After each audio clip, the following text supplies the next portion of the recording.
by Associated Press, published Wednesday, May 2, 2018 at 0000, updated May 1, 2018 at 22:35 Greenwich Mean Time. 3 Florence Mutiso, right, a Mitumba trader at Toy Market in Nairobi attends to a client.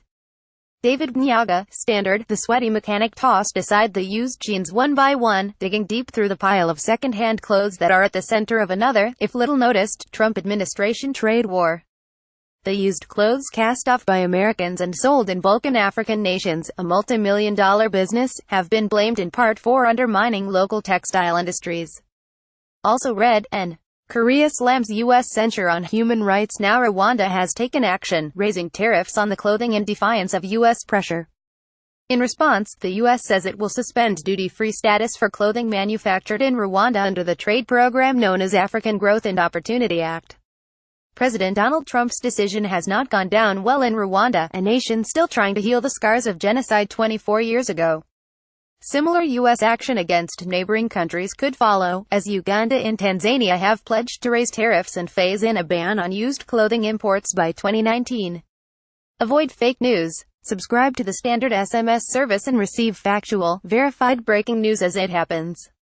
Text the word news to 22,840. The action against Rwanda comes just weeks after Trump met Rwandan President Paul Kagame at the World Economic Forum and called him a friend, as the U.S. president sought to calm anger in Africa over his reported vulgar comments about the continent. Kagame currently chairs the African Union, where heads of state just days after the meeting drafted, but decided against issuing, a blistering statement on Trump. The U.S. trade action is finding a mixed response in Africa, with some upset at Trump again, while others defend the second-hand clothing as popular, inexpensive and well-made. The U.S. is a bully for retaliating against Rwanda efforts to grow its own textile industry, said Dismas Nkuranga, who deals in second-hand footwear in Rwanda capital, Kigali. Also read, Iran warns against Trump deals. The main objective for Rwanda is to see more companies in the country produce clothes here, said Olivier Nduhungirehe, State Minister for Foreign Affairs. It's also about giving Rwandans the dignity they deserve, not wearing second-hand clothes already used by other people. But at the sprawling Owino market in neighboring Uganda's capital, Kampala, the trade in used clothing continues to crackle, with some sellers shoving merchandise into the arms of shy potential buyers, a pair of jeans for a fraction of $1, a t-shirt for even less. Affordability is what I want, said John Akor, the mechanic who was shopping for jeans.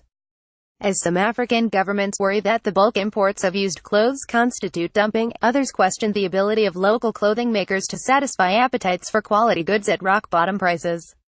Rwanda has been supporting Chinese investors to set up textile factories in the hopes that the country eventually can produce affordable products and create 350,000 jobs by 2025. But many in Rwanda who praised the government's decision to raise tariffs as progressive remain concerned about whether that goal can be reached. Also read, Macron, convinced Trump to stay in Syria and Uganda, where the per capita income is $615. Traders and buyers say they hope the government will not move as swiftly as Rwanda in imposing higher tariffs on used clothes. No capacity. One trader said he had noticed a rise in the number of Rwandans coming to his stall to check out trench coats and jackets, apparently because such goods have become rare back home. If they are telling us they are going to create many industries making clothes, I can tell you they don't have the capacity to do that. Mohamed Kiyengi said of Uganda's government. Somebody should tell the government to think carefully. He predicted that tightening restrictions on imports of used clothing from the U.S. would lead to a spike in imports from places like China and the United Arab Emirates instead. Following Rwanda lead would cause more harm than good, said Ramathan Gubi, an economist at Uganda's Makerere University.